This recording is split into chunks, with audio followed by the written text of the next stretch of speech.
এজন্য তিরমিজি শরীফের হাদিসের মধ্যে আসছে, হযরত আনাস ইবনে মালিক রাদিয়াল্লাহু তাআলা আনহু থেকে বর্ণিত, তিনি বলেন রাসূলুল্লাহ সাল্লাল্লাহু আলাইহি ওয়াসাল্লাম মাররা বিয়াবিসাতিন শাজারাতিল ওয়ারাক, নবীজি একটা শুকনো পাতা বিশিষ্ট গাছের পাশ দিয়ে হেঁটে যাচ্ছিলেন। রসুল নিজের হাতে সেই গাছে একটা ঝাঁকুনি দিছে, তো গাছের পাতাগুলো ঝরঝর করে পড়ে গেছে। রসুল বলে, আনাস, আমার কোন উম্মত যখন এই তাসবিহগুলো পড়ে সুবহানাল্লাহ, আলহামদুলিল্লাহ, লা ইলাহা ইল্লাল্লাহ, আল্লাহু আকবার, এই তাসবিহাত যখন আমার কোন উম্মত পাঠ করে, তো তার জিন্দেগির গাছ থেকেও গুনাহগুলো এইভাবে ঝরে পড়ে যায়। তাহলে এই তাসবিহগুলো আমার দুনিয়া আখিরাতের সফলতার চাবি। এই একটা কিতাব আমাদের শায়েখ দামাত বারাকাতুহুমের খুব প্রিয় কিতাব, ফিকহুল আদইয়াতি ওয়াল আযকার। ওই কিতাবের মধ্যে আছে, যারা এই তাসবিহ নিয়মিত পাঠ করবে, প্রত্যেক ফরজ নামাজের পরের তাসবিহগুলো, সকাল সন্ধ্যার তাসবিহগুলো, ঘুমের পূর্বের দোয়াগুলো, ঘুম থেকে জাগ্রত হওয়ার পর অনেক দোয়া আছে, ঘুমানোর পূর্ব মুহূর্তে অনেক দোয়া আছে, এই দোয়া যারা পড়বে, নামাজের পরের তাসবিহগুলো যারা পড়বে, ওই কিতাবের মধ্যে আছে আল্লাহ পাক দুনিয়া আখিরাতের যত কল্যাণ সব আল্লাহ তার জন্য বরাদ্দ করে দিবে।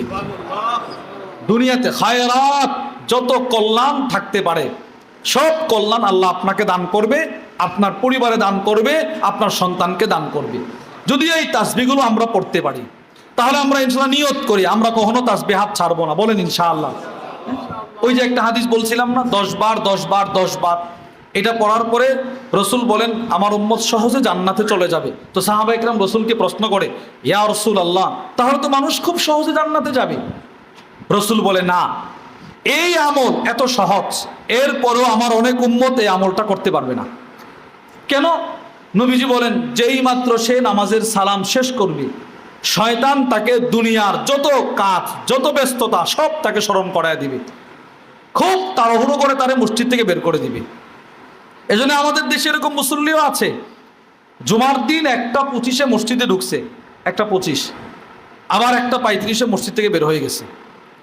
এরকম ব্যস্ত মুসল্লি আছেন আমাদের দেশে। একদম খুতবা শেষ উনি মসজিদে ঢুকেছে, সালাম শেষ উনি বের হয়ে গেছে, পড়তে পারে না তাসবিহ। এজন্য তাসবিহগুলো পড়া আমাদের নবীজি কখনো ছাড়েন নাই, খুব গুরুত্ব দিচ্ছেন নবীজি।